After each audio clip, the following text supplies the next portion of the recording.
بسم الله الرحمن الرحيم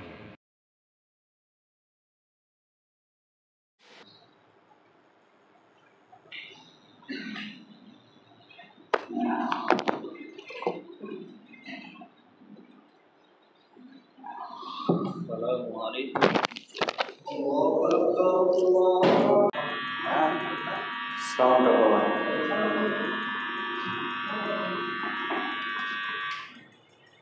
সম্মানিত উপস্থিতি ভাই এবং বন্ধুগণ, আরেকটি গুরুত্বপূর্ণ বিষয় না বললেই নয় যে আল্লাহ রাব্বুল আলামিন পবিত্র কোরআনের সূরা আল ইমরান 3 নম্বর সূরা 183 নম্বর আয়াত, সূরা আল মাইদা 5 নম্বর সূরার 27 নম্বর আয়াত, সূরা আল আহকাফের 28 নম্বর আয়াত, এই শব্দগুলো ব্যবহার করেছেন, কিন্তু কুরবানি নয়, কুরবান শব্দটি ব্যবহার হয়েছে, যা মূল ধাতু কুরবাতুন এ থেকে উৎপন্ন, এবং কুরবান শব্দটি হচ্ছে হিব্রু কোরবান, যার অর্থ হচ্ছে কারো নিকটবর্তী হওয়া। আরবি কুরবান এবং শব্দটি বাংলা, ফার্সি, উর্দু এবং হিন্দি মিলিয়ে এটাকে কুরবানি শব্দতে ব্যবহৃত করা হয়েছে মাত্র। তাহলে এখান থেকে আমরা বুঝতে পারলাম যে কুরবানি শব্দটি আসলে কোরআন এবং হাদিসের শব্দ নয়, এটি মানুষের একটি ব্যবহৃত শব্দ, প্রচলিত শব্দ।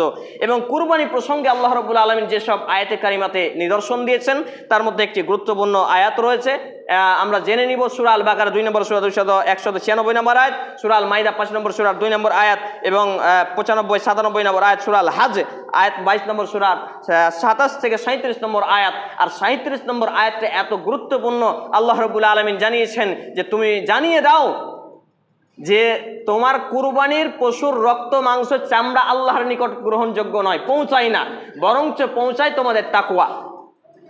এই আয়াত কি প্রমাণ করে? আমার এবং আপনার তাকওয়া নামাজবিহীন তাকওয়া হয়।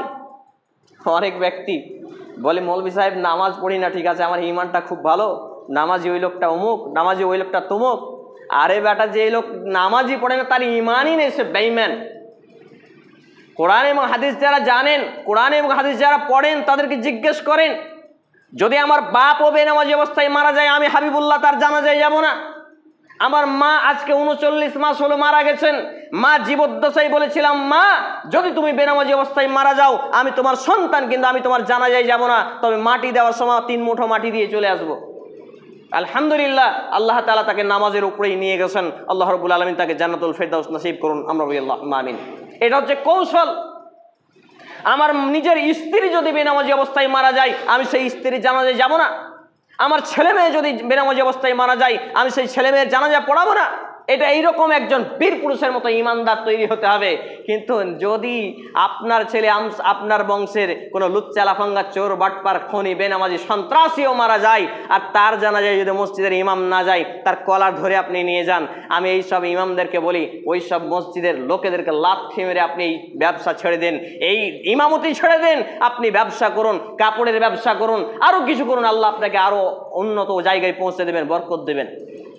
আজকে সমাজের গোলামি করার জন্য হক কথা বলতে পারে না 99% জন ইমাম, 99% জন মৌলভী, মাওলানা, আর এই জন্যই তারা সমাজে যত রকম পচা সরা আবর্জনা কাজকাম চলে, সবকে চোখ বুজে দেখে আর কান বুজে শোনে। সম্মানিত উপস্থিতি ভাই এবং বন্ধুগণ, তাহলে আমাদেরকে কুরবানি করার আগে দিনে এবং রাতে 5 ওয়াক্ত নামাজ আদায় করতে হবে। এই যে আজকে শুক্রবারের দিন, আরাফার সিয়াম নিয়ে খুব ঝগড়া হলো, আহলে হাদিস সালাফি আলেমদের মধ্যেই খুব ঝগড়া। আর 2000 সালের আগে যদি মনে পড়ে কারো কারো, যারা বিশেষ করে 80 দশক 90 দশকের ছেলে মেয়ে আছে বা মানুষ রয়েছেন, তারা বুঝতে পারবেন এই মোবাইল ইন্টারনেট আসার আগে আপনারা আরাফার সিয়াম রাখতেন কখন? ঈদের আগের দিন নয়, প্রত্যেকে ঈদের আগের দিন। এখন মানুষ দেখতে পায় আরাফার দিবসে, মানে 8 জিলহাজ মাসে, সেই সৌদি আরবে 8 জিলহাজ, আমাদের এখানে 9 জিলহাজ, তো সেই দিন তারা কি করে? আরাফার দিবসে একত্রিত হয়, তারা একত্রিত হয়। এই একত্রিত হওয়ার দিনে নাকি আরাফার সিয়াম। যাকগে, ওলামাদের মধ্যে দুটো মত আছে, কিন্তু সর্বোত্তম নির্ভেজাল নিউজিল্যান্ডের মতো জায়গায় সৌদির একদিন আগে তারা চাঁদ দেখে। তাহলে যেই দিন তারা ঈদ, তাহলে ঈদ বাদ দিয়ে তারা আরাফার সিয়াম পালন করবে বলুন? সব দিক দিয়ে ঝামেলা। তো এইখানে আরাফার বিশুদ্ধ মত হচ্ছে সিয়ামে সৌমে ইয়াউমে আরাফা। এই আরাফার বিশুদ্ধ মত হলো যে আমরা নিজ নিজ দেশের জিলহাজ মাসের 9 তারিখে সিয়াম রাখবো, যেটা আজকে আমরা রেখেছি। আলহামদুলিল্লাহ, যারা জানে তারা আজকে রেখেছে, আর যারা গায়ের জোরে করছে, কোনো অসুবিধা নেই। অনেকেই বলছে যে ফরজ নিয়ে কথা নেই, সুন্নাত নিয়ে মারামারি। আসলে এই ব্যাপারটা এতটাই গুরুত্বপূর্ণ।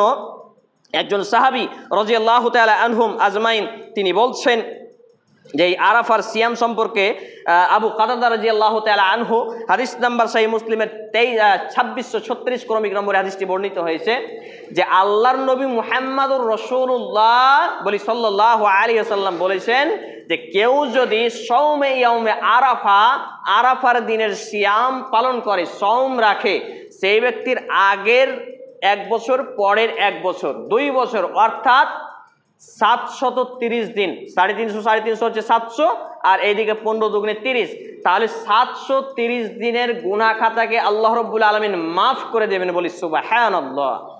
একটা সিয়াম, একটা রোজার বিনিময়। সেটা হচ্ছে প্রত্যেক নিজ নিজ দেশের অবস্থানের ঈদের আগের দিন 9 জিলহিজ্জা। কোনো ঝামেলা নেই এবং কোনো দ্বিমত করার কথা নয় এই বিষয়টিকে নিয়ে, কিন্তু আজকে অনেকাংশে এটা নিয়ে ফিতনা চলছে। সম্মানিত আলহামদুলিল্লাহি রাব্বিল আলামিন।